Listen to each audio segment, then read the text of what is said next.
បាទជំរាបសួរពូ សួរ បាទពូចកានៅចិត្តផោះបង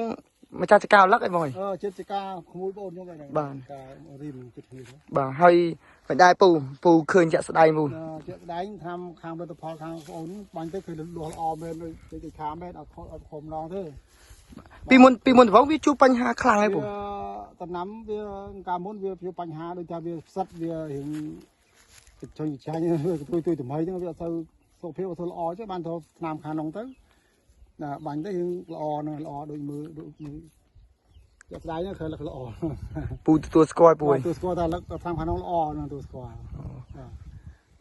ចាំបានខ្ញុំឆ្នាំអង្គុយគឺជាចងឆ្នាំខាងគាត់ហើយបាទខាងខាងគាត់បាញ់ទៅវាសុខភាពជាក់ស្ដែងគឺល្អមែនមកនេះមកខ្ញុំហៅមកឲ្យពូនិយាយខ្ញុំពូនិយាយខ្លួនឯងពូអត់ទេអត់និយាយអីទេគាត់និយាយចាក់ស្ដែងគឺឃើញល្អមែនខ្ញុំអត់ការជឿជាក់ចឹងមែនបើអត់ល្អថាល្អបាទបាញ់ទៅឃើញល្អមែនឃើញបាទឃើញលទ្ធ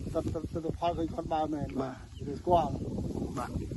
អញ្ចឹងបងណាអរគ្នាយើងមិនថាគាត់មកនិយាយអត់ទេបាទអូមែនហ្នឹងអត់មិនមើលឥឡូវចាំទៅមើលឥឡូវមើលដៃមើលខាងខ្ញុំអេមិនល្អអត់ទទួលយកដែរបាទច្រើនបាទហ្នឹងអត់ចូលរៀនជាងនេះពីរៀននេះអត់ដើម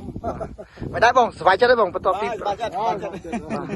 អរគុណច្រើនហ្មងបាទសុខសប្បាយដល់